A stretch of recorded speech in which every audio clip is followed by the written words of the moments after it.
dialogar com Deus. Nós dialogamos com Deus, essa que é a verdade. O culto é um diálogo com Deus. Nós louvamos o nome de Cristo Jesus por meio da leitura da Bíblia, por meio dos louvores bíblicos, onde nós cantamos a Bíblia.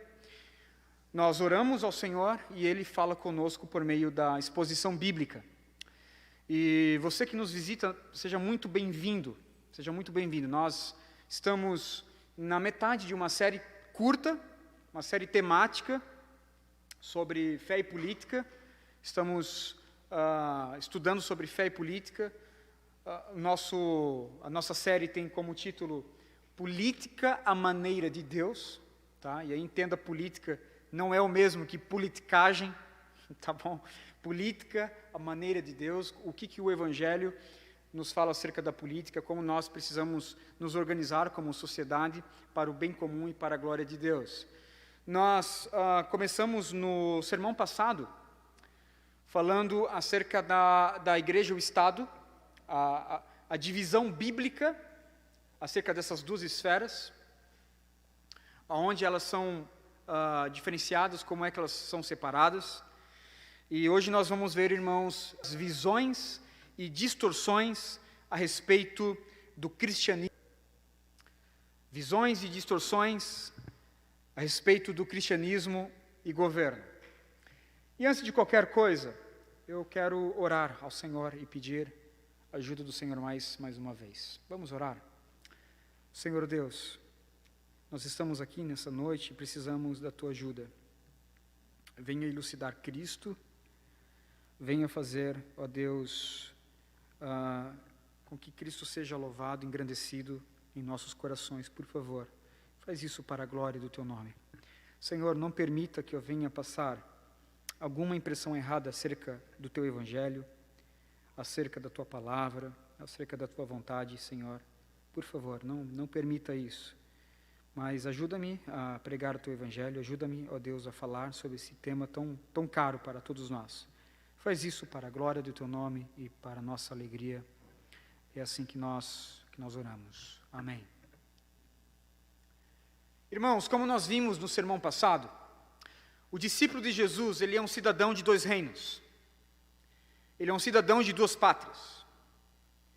Em sua verdadeira pátria, nesse exato momento, tudo ainda está sendo preparado para o crente. O próprio Jesus nos disse isso.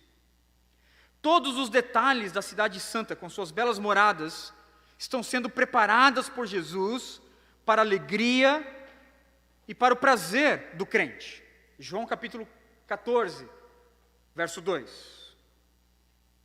Todos os salvos vão descansar nessa pátria para todo sempre. Todavia, o crente em Cristo Jesus também mora nessa pátria terrena, onde nessa pátria, nós somos estrangeiros, somos peregrinos. Ela é estranha a nós. Enquanto Cristo prepara para o crente uma pátria celestial, o crente prepara para a glória de Jesus essa pátria terrena. Ele pisa praticamente nessas duas pátrias. Ele pisa nessa pátria estrangeira, mas os seus olhos estão fitos em Cristo Jesus. Irmãos, ao olhar para as Escrituras, nós podemos ver que os crentes, que os discípulos, sempre trabalharam nessas duas pátrias e trabalharam para redimir as políticas públicas. Encontraremos, por exemplo, a figura do profeta Moisés diante de uma sarça ardente. O maior e o mais surpreendente diálogo entre Deus e o homem em toda a Escritura. Nós temos ali naquela sarça ardente, quando Moisés se encontra com o próprio Deus. Moisés estava pastoreando as ovelhas do seu sogro quando percebeu algo estranho. Um arbusto ardendo em chamas, cujas folhas não queimavam. Ele se aproximou então para ver de perto aquele fenômeno, quando ouviu a voz do Senhor Deus saindo do meio da sarça. o convocando a retirar o seu povo da mão impiedosa do Egito. Obviamente, irmãos, que este evento, ele é muito mais do que uma libertação política, ele é muito mais do que uma libertação social do povo. É muito mais do que a história de um homem confrontando um tirano. A história do Êxodo também tem os seus desdobramentos na maior história de todas, a salvação que nós temos em Cristo Jesus, na cruz do Calvário, séculos mais tarde. Cristo Jesus sendo o Cordeiro Pascual, o maior e o melhor Cordeiro Pascual. Todavia, irmãos, ainda que essa história ela tenha desdobramentos além dos desdobramentos políticos, também há desdobramentos políticos. Também há desdobramentos sociais.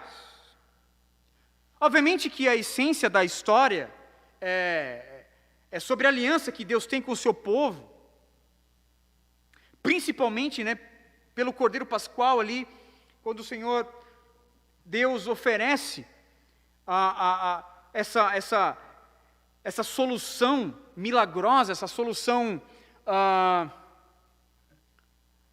naquele momento paliativa, a fim de que a 10ª praga não viesse bater na casa dos hebreus. Contudo, toda a trama do Êxodo nos é narrada dentro dos confrontos e embates políticos entre um homem e uma nação opressora. Como nós sabemos, Deus livrou o povo das mãos impiedosas do Egito, com seus pés enxutos por um mar que se abriu de uma maneira milagrosa e depois se fechou, exterminando todo o exército do Egito. Qual é a relevância, irmãos, desta história dentro do cenário bíblico? Podemos observar que o Êxodo foi um dos fundamentos das palavras dos profetas, anos mais tarde. Os profetas, além de expor e denunciar o pecado do próprio povo, também se valia dos feitos do Senhor no Egito para denunciar o abuso e a opressão perpetrada pela elite monarca, militar e religiosa de Israel. No Novo Testamento não é diferente. Os apóstolos, sempre que possível, reivindicavam seus direitos sociais, a fim de expor a fé, ou mesmo, por vezes, para serem livres da prisão, como fez Paulo em Roma.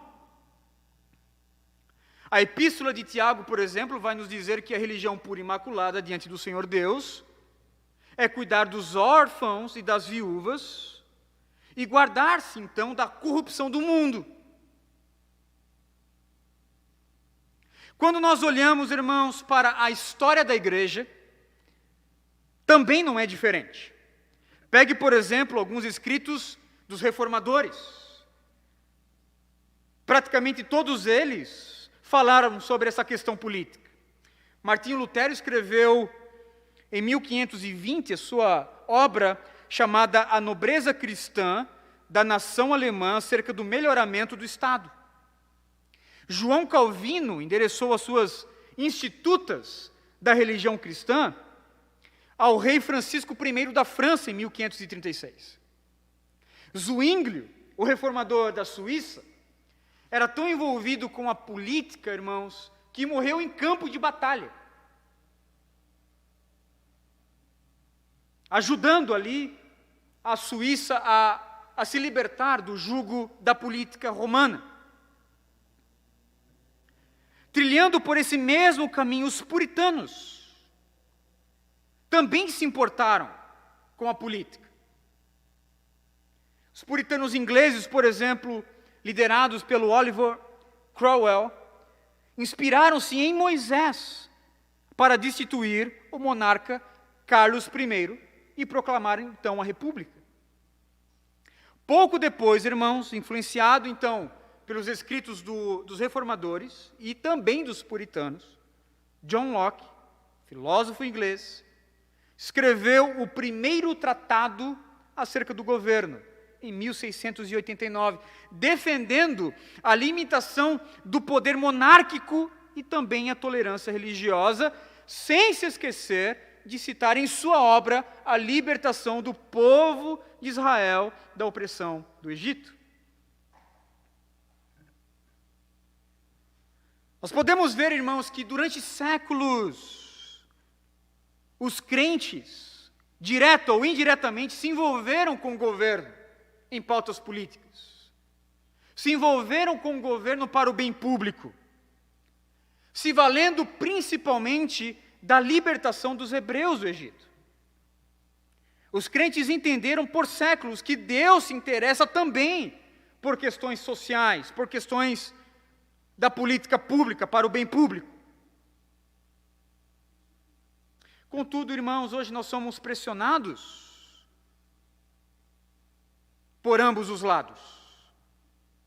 Nós vivemos em tempos de secularização e ceticismo em relação a qualquer contribuição do cristianismo no governo.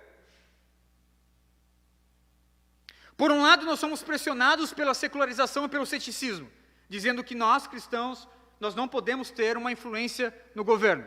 Por um outro lado, nós temos uma ala da igreja dizendo, olha, a política é suja, a política é corrupta, e o crente não pode ter nada a ver com política, ele não pode se envolver com política pública. Irmãos, não é isso que a Escritura nos fala. Portanto, a fim de olhar para a política com os olhos de Deus, nós precisamos então derrubar alguns equívocos que insistem em permanecer ainda hoje. A pergunta é como olhar por cima dessas falácias?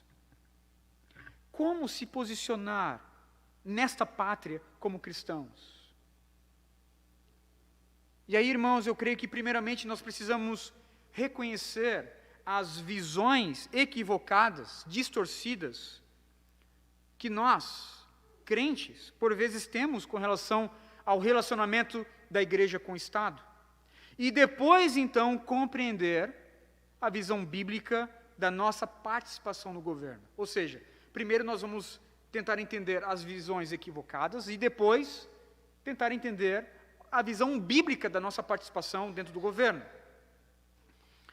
Para explanar esse tema, irmãos, eu vou me valer do livro do Dr. Wayne Grudem, lançado em 2014 pela Edições Vida Nova. Política segundo a Bíblia, do Dr. Wayne Grudem. O diferencial desta obra, irmãos, é que o autor, ele parte da convicção de Deus, que Deus pretendia que a Bíblia, ela oferece sim orientação para todas as áreas da vida, inclusive no tocante ao modo como os governos devem atuar. Grudem, então, vai começar a analisar essas 5 visões distorcidas, equivocadas acerca do governo, do cristianismo e governo, e depois, então, ele vai propor uma visão que ele considera bíblica e correta. E eu encorajo os irmãos a adquirir este livro do Dr. Wayne Grudem. Edições Vida Nova, Wayne Grudem. Política segundo a Bíblia. Vamos iniciar então, olhando para essas visões equivocadas. Vamos começar então com a primeira visão equivocada a respeito do cristianismo e governo. A primeira visão equivocada, é que o governo, ele deve impor a religião. A primeira visão equivocada a respeito do cristianismo e governo é que o governo deve impor a religião. Esse é o primeiro ponto, irmãos, de vista equivocado acerca do governo civil. É uma visão onde você tem acerca do Estado como uma instituição que deve obrigar as pessoas a apoiar ou seguir uma determinada religião. E bem da verdade é que as Escrituras não chancelam que a fé deve ser imposta pelo Estado. Porém, essa visão, ela esteve presente na história da igreja também. Por exemplo, se você pegar a Guerra dos 30 Anos, de 1618 a 1648, cujo início, do conflito entre protestantes e católicos era o de controlar vários territórios, principalmente na Alemanha, você vai ver ali essa visão equivocada acerca do governo, que o governo deve impor a religião. No caso da Guerra dos 30 Anos, deve impor ou o protestantismo ou o catolicismo.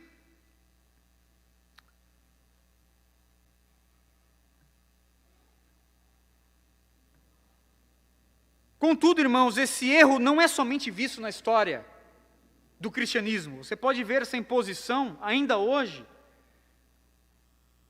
na religião islâmica. Por exemplo, na Arábia Saudita, um país, declaradamente um país muçulmano, há leis que exigem que os seus residentes sigam o islamismo. E aqueles, então, que desobedecerem essas leis serão penalizados com açoites e, em muitos casos, até mesmo com a morte. Mas, ao olhar para as Escrituras, irmãos, nós não vemos essa imposição. A Bíblia não dá essa chancela de que o governo deve impor a religião, impor a fé. Ora, a fé é um dom de Deus. A fé vem de Deus. Efésios capítulo 2, verso 8. A fé jamais pode ser produzida pelos nossos esforços.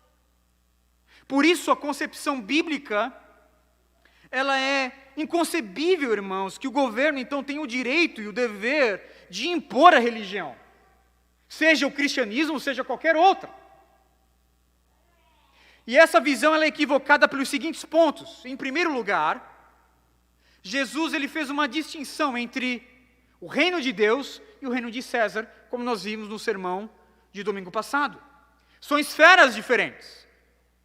Cada esfera com a sua própria jurisdição e âmbito de atuação. Obviamente que essas duas instituições devem, em sua existência, glorificar ao Senhor Deus. Todavia, isso não quer dizer que o governo vai glorificar a Deus impondo a religião. Por quê? Porque são esferas diferentes. Igreja, Estado. Em segundo lugar, ao olhar para Jesus, irmãos, como modelo e exemplo de vida, nós podemos concluir que ele nunca obrigou as pessoas a crer nele. Jesus nunca trouxe ninguém à força, ou mesmo coagiu as pessoas, ou alguns dos seus discípulos a crer nele. Todos vieram de forma voluntária. E aí nós temos uma passagem, Lucas capítulo 9, onde Jesus ele repreendeu os seus discípulos quando eles quiseram castigar de imediato aqueles que estavam rejeitando o Evangelho. Lucas capítulo 9, versos 52 e 55 diz o seguinte: E enviou mensageiros à sua frente, os seus discípulos. Indo estes, entraram num povoado samaritano para lhe fazer os preparativos. Mas o povo dali não o recebeu, porque se notava que ele se dirigia para Jerusalém. Ao verem isso, os discípulos, Tiago e João, perguntaram: Senhor, queres que façamos cair fogo dos céus para destruí-los? Mas Jesus, voltando-se, os repreendeu, dizendo: Vocês não sabem de que espécie de espírito vocês são? Pois o Filho do Homem não veio para destruir a vida dos homens, mas para salvá-los. Portanto, Jesus não coagiu, Jesus não desejou impor a religião, a fé em ninguém. Em terceiro lugar, irmãos, não há como impor a fé autêntica. A verdadeira crença religiosa não pode ser imposta à força, por meio de um fogo que sai dos céus, seja pelo né, pelo fogo do Senhor, seja pelo fogo do governo civil.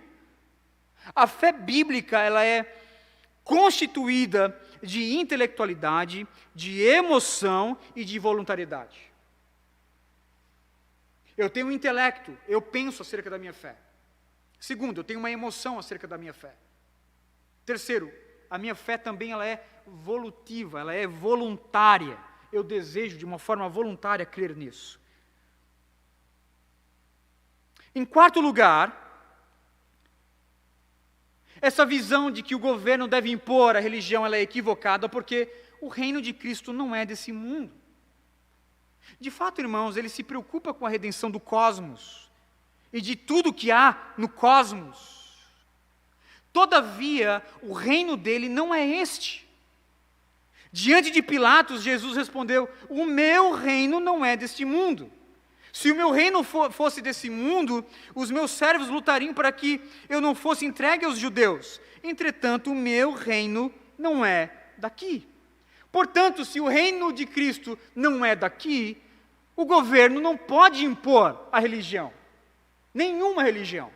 Tampouco o cristianismo.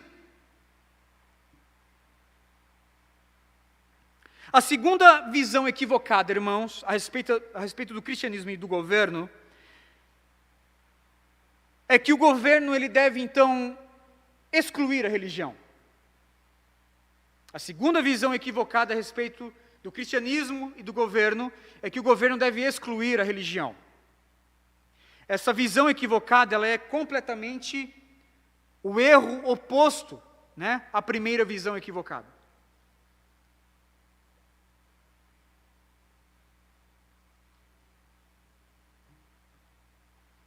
E bem da verdade, irmãos, que se por um lado o governo não pode impor a religião, por outro ele também não pode excluir a religião. Essa visão equivocada defende que as crenças religiosas jamais devem ser mencionadas em eventos governamentais, ou mesmo em locais pertencentes ao governo, e jamais, então, qualquer religião deve desempenhar um papel no processo de tomada de decisão do governo. Inclusive, na semana passada, o TSE, na pessoa do juiz, né, da mais alta corte da nossa nação, começou a discutir a punição de candidatos que abusam do poder religioso. Irmãos, o grande perigo dessa decisão, né, de punir candidatos que abusam do poder religioso,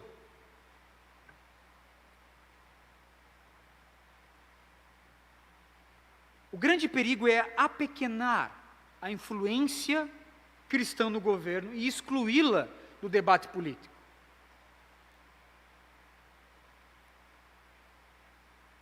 Pois vai ficar a cargo, irmãos, dos homens interpretar o que é um abuso religioso e o que não é. Talvez, dentro da interpretação de alguns, o abuso religioso é simplesmente uma influência cristã no governo. Mas não é isso que nós queremos, irmãos. Nós não podemos viver embaixo de um governo que simplesmente exclui a influência cristã ou a influência de qualquer outra religião das pautas do debate público. Há vários motivos pelos quais a visão de excluir a religião do governo ela é equivocada. Em primeiro lugar, a visão de excluir a religião do governo ela é equivocada porque não se faz distinção, irmãos, entre os motivos para uma lei e o conteúdo dessa lei. As pessoas que têm essa visão de excluir a religião, elas não estão fazendo a diferença entre os motivos de uma lei e o conteúdo dessa lei. Por exemplo, se a Bíblia nos diz que o casamento bíblico, o casamento correto é entre homem e mulher, aqueles que querem excluir a religião do governo vai dizer o seguinte: casamento não é religião. Casamento não é religião.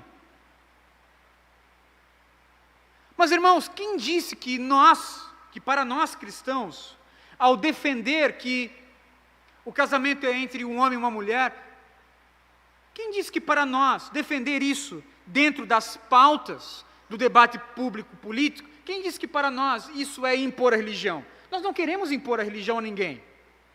Nós queremos defender uma pauta.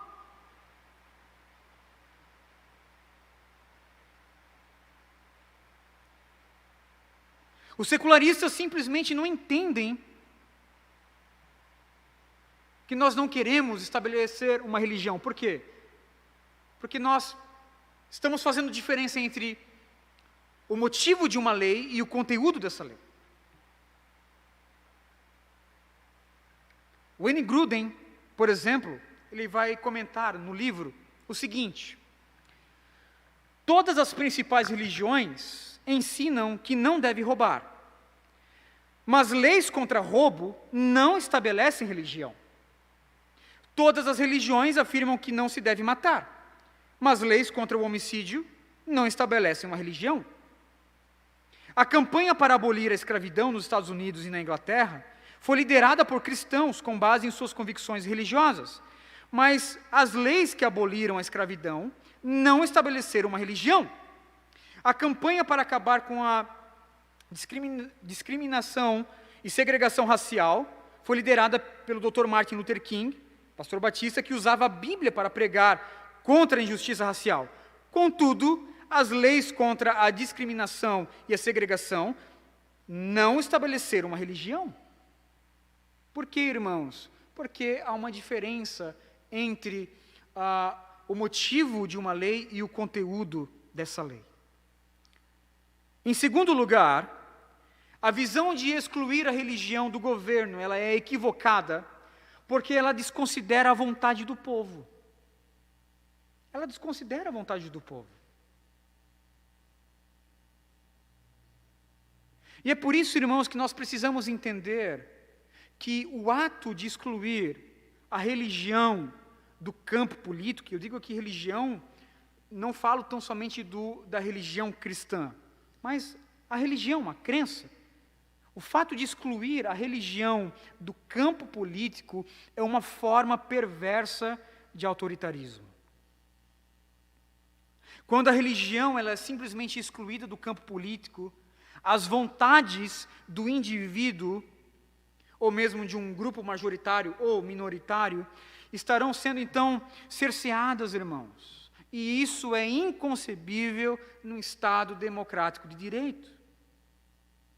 Quando a vontade do cidadão ela é desconsiderada pelo simples fato desse cidadão embasar a sua cosmovisão política em suas crenças, o Estado está sendo, então, autoritário e lhe tirando direitos constitucionais. A democracia brasileira, por exemplo, garante a todos nós a legitimidade da vontade do povo, ainda que essa vontade tenha um cunho religioso. Por quê? Porque a Constituição entendeu que a vontade do povo, ainda que seja pautada em aspectos religiosos, não é o mesmo que impor a religião. O primeiro artigo da nossa Constituição Federal vai dizer, artigo 1º,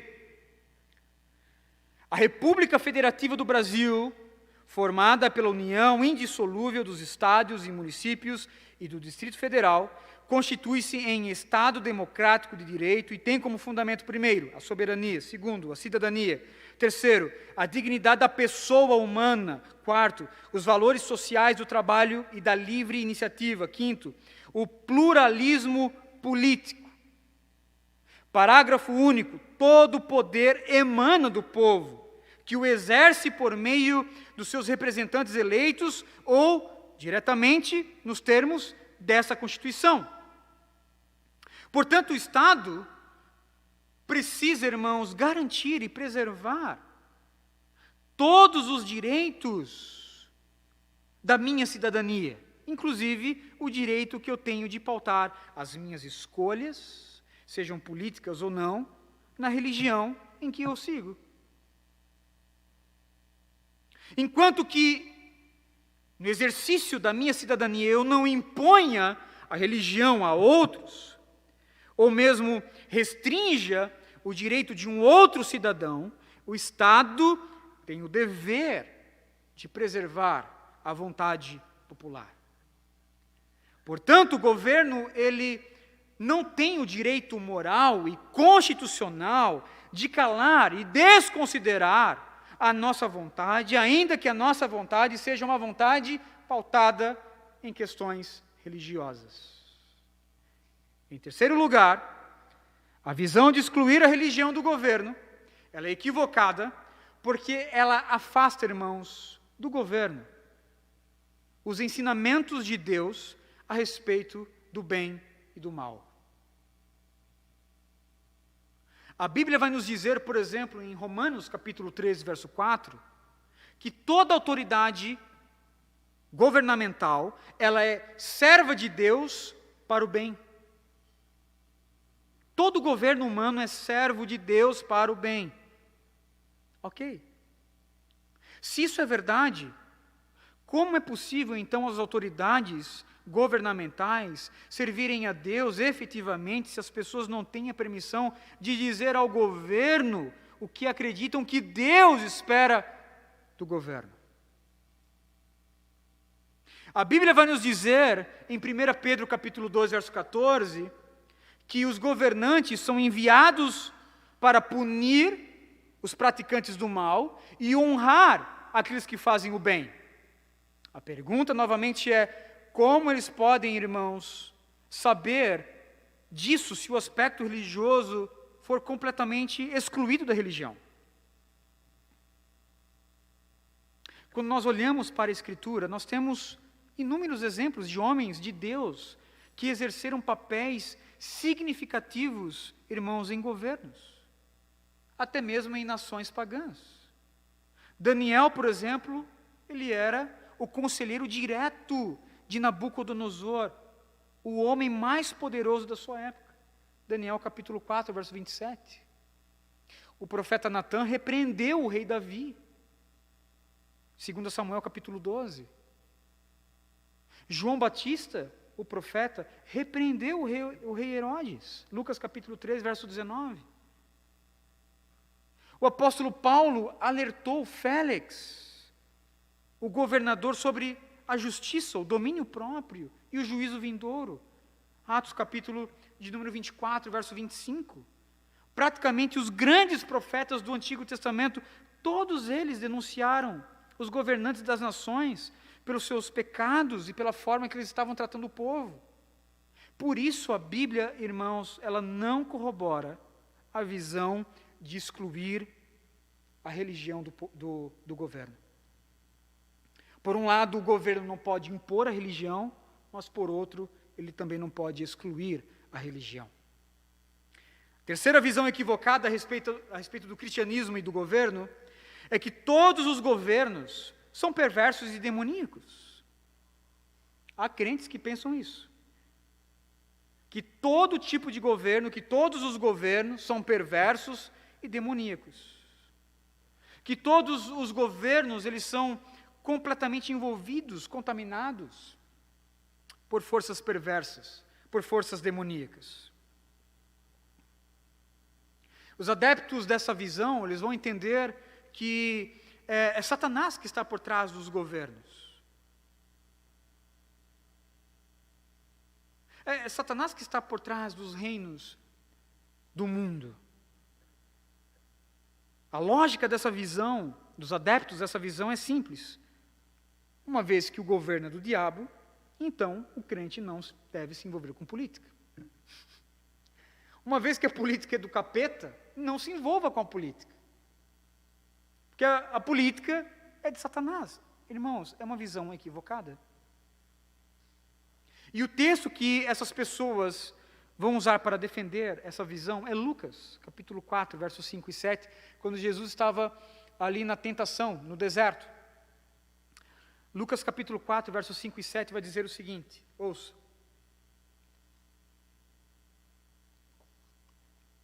Então o diabo, levando Jesus a um lugar elevado, mostrou-lhe num relance todos os reinos desse mundo e disse: eu te darei todas as autoridades e a glória desses reinos, porque me foram entregues e eu dou a quem eu quiser. Se me adorares, tudo será seu.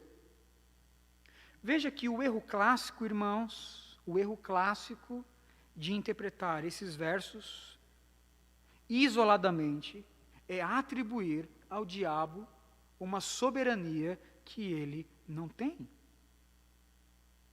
Os reinos da terra, os governos da terra, não estão completamente sob o domínio do diabo. De fato, ele exerce uma influência nesse mundo caído. Mas isso não quer dizer que o diabo tem autonomia nos reinos da terra. Nós não podemos nem mesmo interpretar as palavras do diabo, irmãos, aqui como verdadeiras. Por quê? Ele é o pai da mentira. E a verdade não está nele. Jesus nos disse isso em João capítulo 8, verso 88. Ele é o pai da mentira e a verdade não está nele. Portanto, o que nós temos aqui nesse texto é uma tentativa frustrada de Satanás para que Jesus acreditasse em suas palavras, a saber que ele domina sobre os governos da terra. Ora, irmãos, se todos os governos da terra são perversos, se todos os governos da terra são malignos e controlados por Satanás, como Paulo e Pedro poderiam dizer às igrejas, então, a se submeter às autoridades como instituições levantadas pelo próprio Deus? Como é que a igreja ela poderia, então, se submeter a uma autoridade completamente dominada, controlada por Satanás? Não faz sentido algum. A Bíblia vai dizer que o governo, ele é levantado por Deus para honrar os que fazem o bem, punir os que fazem o mal, ou seja, justiça, 1 Pedro capítulo 2, verso 14. A pergunta é, será que o governo faria justiça se ele fosse completamente dominado por Satanás? Obviamente que não. E aí, novamente eu quero me valer aqui de Wayne Grudem, quando ele comenta dizendo, Satanás quer nos levar a crer que todo o governo civil está sob seu controle, mas não é isso que a Bíblia ensina em parte alguma. É claro que Satanás pode influenciar alguns indivíduos no governo, mas não está no controle. O único versículo da Bíblia que diz que Satanás tem autoridade para os governos é proferido pelo pai da mentira, e por isso nós não devemos crer nele. Portanto, é equivocada a visão de que todos os governos são perversos e demoníacos. Quarta visão equivocada acerca do cristianismo e do governo. A visão de que a igreja deve se dedicar ao evangelismo e não à política.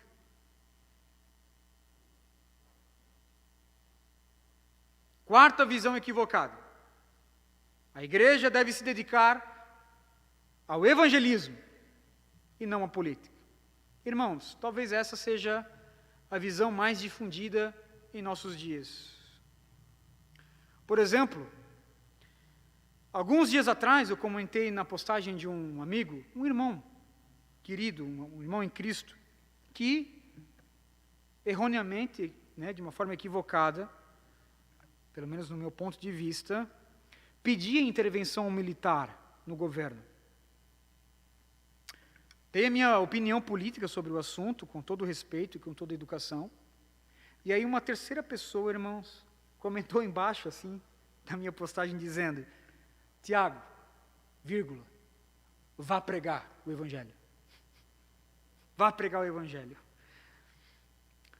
Irmãos, de fato, é a coisa que eu mais amo fazer na minha vida, é pregar o Evangelho.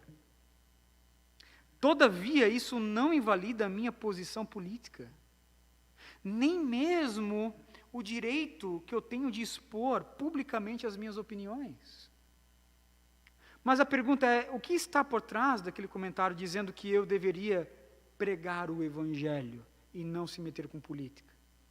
O que estava por trás era exatamente essa visão equivocada, que a igreja deve se dedicar somente ao evangelismo e não à política.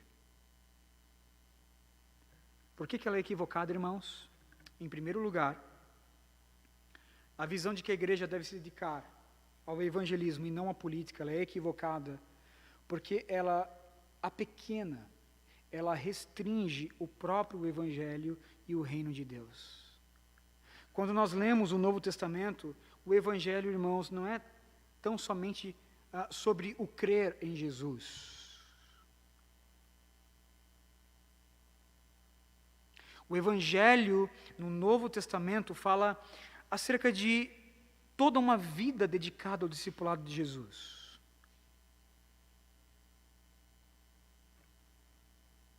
Ela é uma boa nova com respeito ao homem como um todo. Não somente o homem como uma alma, mas o homem como um todo. Por exemplo, o Senhor Jesus prometeu aos discípulos que o Espírito Santo estaria presente em suas vidas e os faria lembrar tudo o que ele havia ensinado e os conduziria em toda verdade. João capítulo 14, verso 26, capítulo 16, verso 13.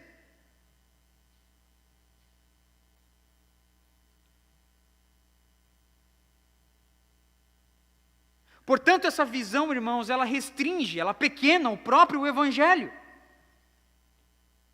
E aí, novamente, aqui eu quero trazer a citação de Abraham Kuyper, o pai do neocalvinismo holandês, que disse lá no século passado: não há um único centímetro quadrado em todos os domínios da nossa existência sobre os quais Cristo, que é soberano sobre tudo, não clame, é meu.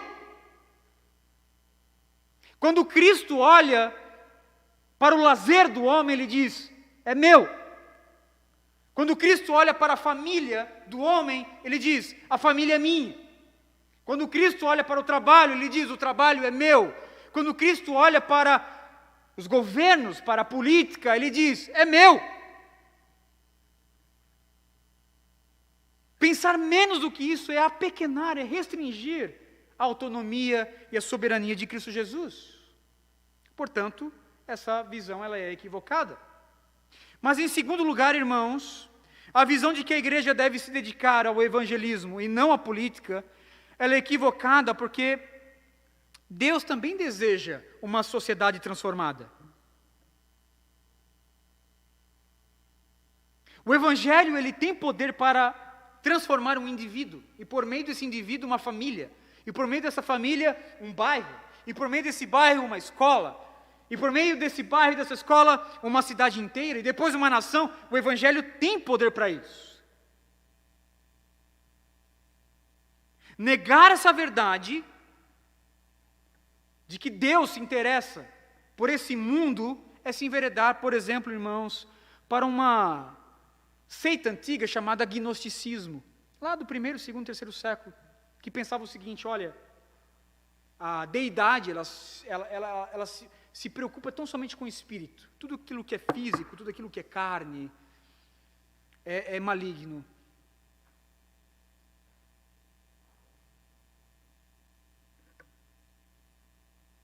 Talvez exatamente é isso que está correndo nas artérias dessa visão. É apequenar, é restringir a soberania de Deus simplesmente ao mundo espiritual, sobrenatural. Paulo vai nos dizer em Colossenses capítulo 1, 19 e 20, que foi do agrado de Deus que em Cristo habitasse toda a plenitude e por meio dele reconciliasse consigo mesmo todas as coisas, não somente os eleitos, mas todas as coisas, todo o cosmos. O mesmo Paulo vai dizer em 2 Coríntios capítulo 5, verso 19, que Deus estava em Cristo reconciliando consigo mesmo o mundo, o cosmos, todas as coisas.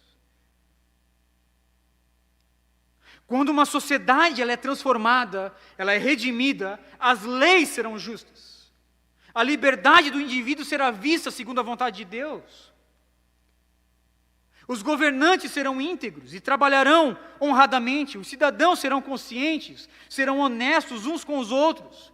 Os índices de criminalidade cairão drasticamente, a educação será valorizada, o respeito às instituições será preservado, um senso, irmãos, de responsabilidade comunitária será sentido em cada indivíduo, e isso pode acontecer quando uma sociedade ela é transformada, o Evangelho pode fazer isso.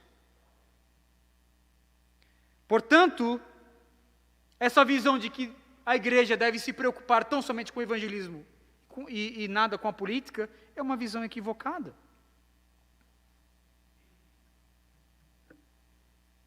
E em terceiro lugar, essa visão ela é equivocada, irmãos, porque ela desconsidera a integralidade das Escrituras, da Bíblia.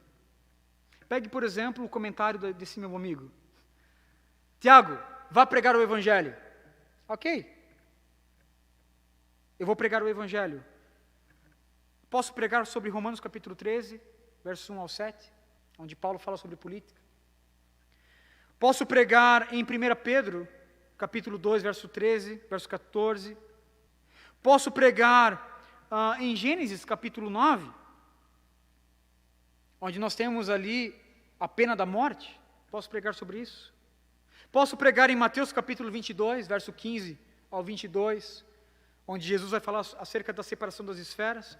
Eu posso pregar sobre isso, ou eu posso pregar somente os textos que você acha que eu devo pregar. Irmãos, perceba que reduzir a Bíblia em versículos evangelísticos, como João 3,16, ou mensagens pastorais como o Salmo 23, irmãos, é tentar enfraquecer a própria palavra de Deus. Porque a palavra de Deus, ela tem um sentido, ela tem uma significância em todas as áreas da vida. Ela é um livro que fala acerca de todas as áreas da vida, inclusive acerca da política. Quinta e última visão equivocada a respeito do cristianismo e governo é a visão que a igreja deve se dedicar à política e não ao evangelismo. É também o erro oposto, né, da quarta visão. Se na quarta visão o erro era que a igreja deve se dedicar tão somente ao evangelismo e não à política, nesse a igreja, né, a visão equivocada é que a igreja deve se dedicar tão somente à política e não ao evangelismo. Nessa visão, irmãos, os crentes, eles são chamados tão somente para transformar a política, e não os indivíduos em sua condição pecaminosa.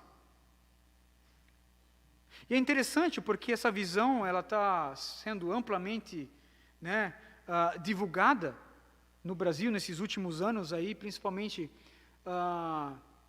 pelos ministérios, né? Não sei nem se eu posso chamar de ministério, mas missão integral, missão na íntegra, homens como Ariovaldo Ramos, René Padilha e tantos outros, né? Dizendo que a igreja ela deve se engajar tão somente nessa causa política, cuidar dos pobres, né, cuidar do homem na sua condição de miserabilidade social. Você vai ter, por exemplo, vídeos públicos, irmãos, do pastor,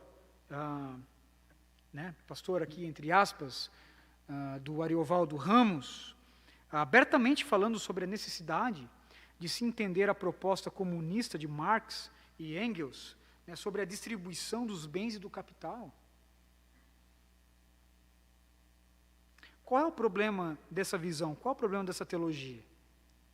Ele se esquece, irmãos, de anunciar a mensagem do Evangelho na sua integralidade. A missão é integral, mas não a ortodoxia. A missão é integral. Eles querem cuidar do homem na sua condição, querem tirar o homem da miséria. Ok, beleza. Eu fui ali, tirei o homem da sua condição de miserabilidade, dei ali condições para ele sair, né, alimentei, conseguir tirar a fome do indivíduo, mas eu não preguei o Evangelho. O camarada está indo para o inferno, da mesma forma, agora de barriga cheia. A diferença que a igreja fez no indivíduo foi exatamente essa. Ele está indo para o inferno agora de barriga cheia.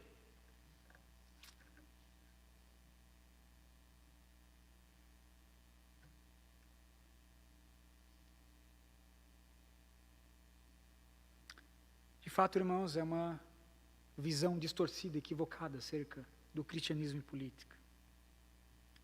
Como nós vimos, há 5 visões distorcidas acerca do cristianismo e da igreja. O governo deve impor a religião, o governo deve excluir a religião, todos os governos são perversos e malignos, a igreja deve se preocupar com o evangelismo e não com a política, e por último, a igreja deve se preocupar com a política e não com o evangelismo. Por último, irmãos, Wayne Grudem, ele traz o que ele chama de uma solução melhor nesse relacionamento entre o cristianismo e o governo. Uma visão bíblica do relacionamento entre o cristianismo e o governo é o que ele vai chamar de uma influência expressiva.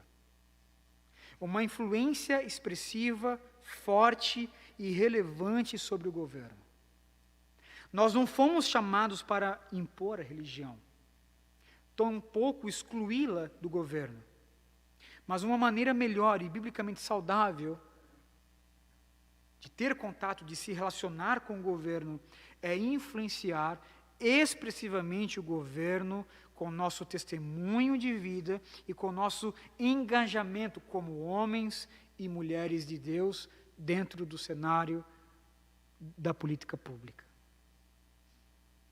Wayne Grudem vai dizer: de acordo com esse conceito de influência expressiva, os cristãos devem influenciar o governo civil conforme os padrões morais de Deus e conforme os propósitos de Deus para o governo revelados na Bíblia e devidamente compreendidos. De acordo com esse conceito, o que ele vai chamar de uma influência expressiva, os cristãos, eles devem procurar influenciar o governo civil para a glória de Deus e para o bem público, com padrões morais, com os padrões estabelecidos por Deus nas Escrituras, esses padrões, obviamente, que devidamente compreendidos.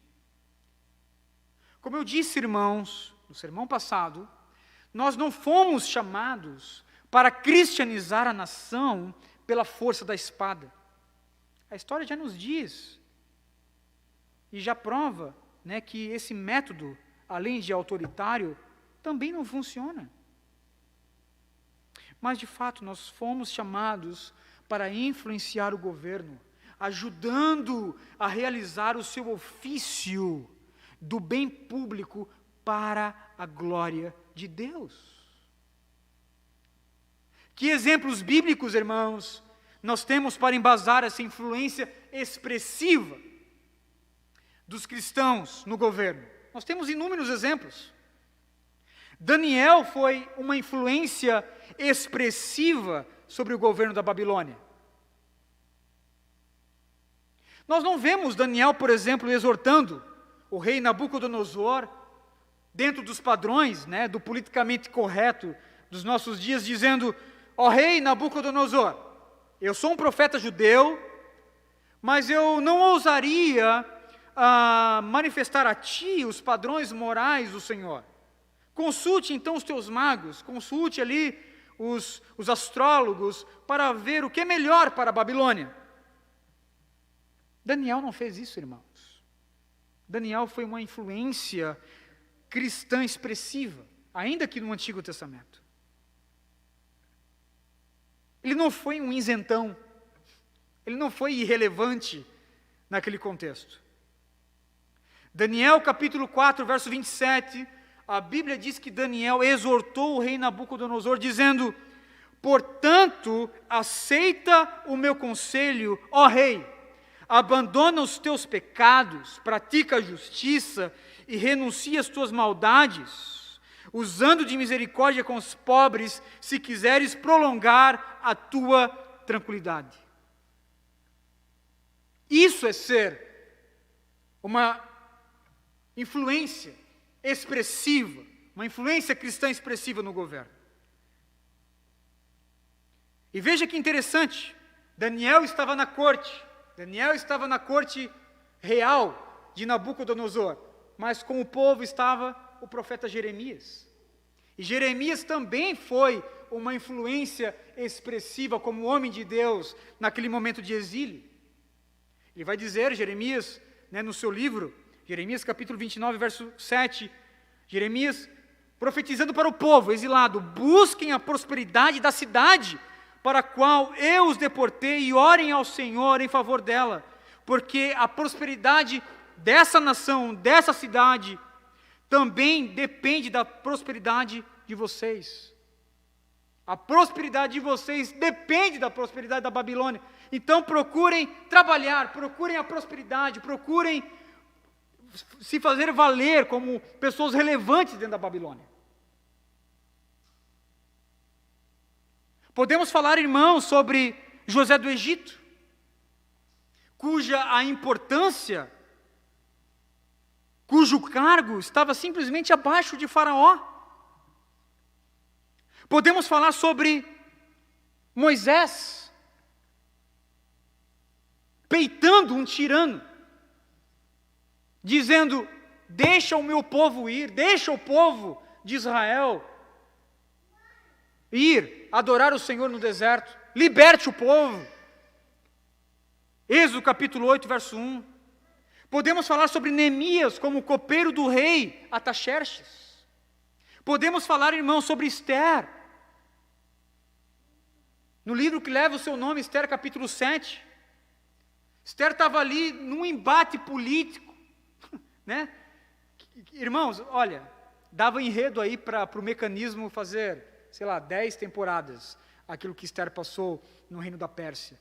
Esther chegou no momento que ela se viu: eu preciso ser relevante, senão o meu povo vai morrer.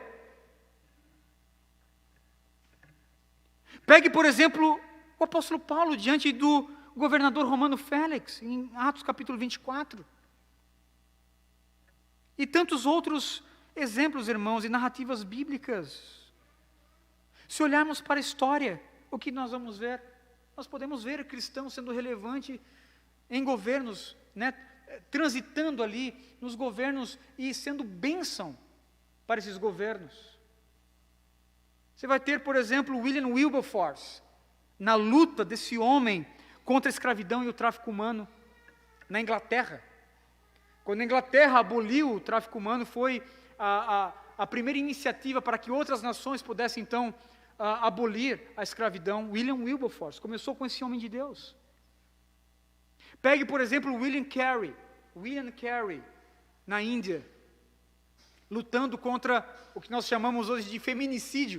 William Carey já fazia isso lá no século XVIII, irmãos, lutando contra aquela lei chamada Sati, quando um esposo morria, a viúva deveria ser queimada viva, junto. William Carey se levantou com políticas públicas para combater isso. Pegue, por exemplo, Martin Luther King e a sua luta contra aquela segregação racial norte-americana. Pegue, por exemplo, Dietrich Bonhoeffer, o pastor alemão que não fugiu da Alemanha nazista, inclusive tentou por várias vezes tirar Hitler do poder, até mesmo com um ato meio que terrorista ali, sabe, uma bomba. Você pode ver dentro do filme Valkyria, Valkyria. Não sei quantos aqui já assistiram o filme Valkyria com o Tom Cruise. Infelizmente ali não destacaram a figura do Dietrich Bonhoeffer, mas o Bonhoeffer estava por trás daquilo ali, para tentar tirar aquele déspota, da Alemanha nazista. Pegue, por exemplo, Billy Graham, irmãos, no século XX, transitando em todos os governos da terra, inclusive na Coreia do Norte, tendo relacionamento com essas pessoas, sendo ali um pacificador entre as nações. Pegue agora, por exemplo, o vice-presidente americano, Mike Pence, na luta desse homem contra o aborto. Pegue, por exemplo, agora, nossa ministra aí dos direitos humanos, Damares Alves, na luta dos direitos humanos da nossa nação. Irmãos, são algumas das influências que os cristãos exerceram na política e que tiveram um grande impacto em toda a sociedade.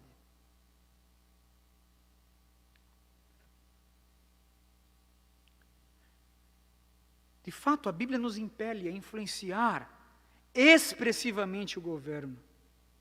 E se nós desejarmos que os padrões morais de Deus sejam cada vez mais vistos na sociedade, nós precisamos influenciar o máximo possível o governo, considerando que este governo foi levantado por Deus para o bem público, em comum, para a honra dos bons, para a punição dos maus e para a glória de Deus.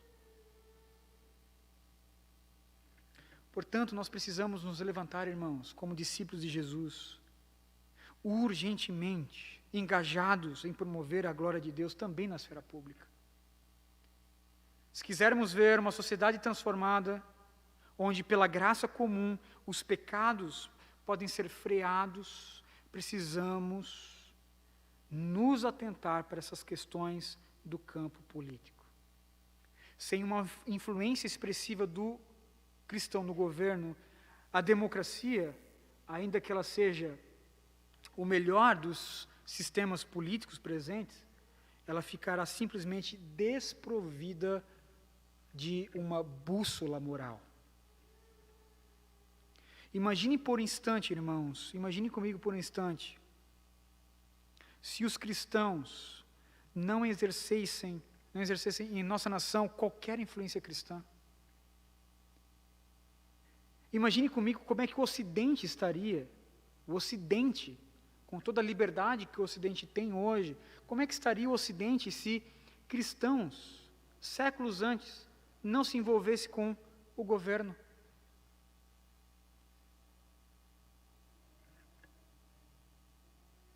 Como é que a sociedade encararia, irmãos, pautas como corrupção, aborto, liberdade religiosa, casamento entre indivíduos do mesmo sexo, pobreza, família, direitos humanos?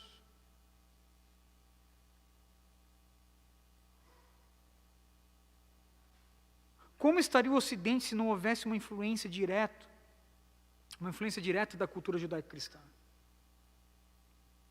Quais seriam as fontes dos padrões morais da nossa nação se não houvesse nenhuma influência cristã na política? De fato, irmãos, a contribuição do cristianismo para o bem comum é uma contribuição enorme. Por isso, nós precisamos, mais do que nunca, abandonar as visões equivocadas e distorcidas acerca do relacionamento entre cristianismo e igreja e abraçar essa postura bíblica da influência forte, robusta e expressiva na política para a glória de Deus. Deus deseja nos usar para promover a sua glória nessa nação. E nós podemos fazer isso também por meio da política.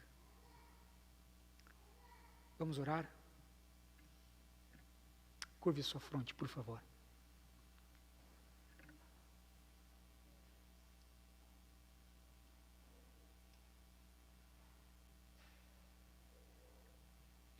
Louvado seja o teu nome, Senhor, hoje e sempre. Glorificado seja o teu nome nas nossas vidas, Senhor. Ajuda-nos, ó Deus, a pautar as nossas convicções na tua palavra. Ajuda, ó Deus, essa nação nesse momento histórico, nesse tempo da história, Senhor, no qual nós vivemos, tão polarizados, ó Deus. Por favor, ajuda-nos a manifestar a tua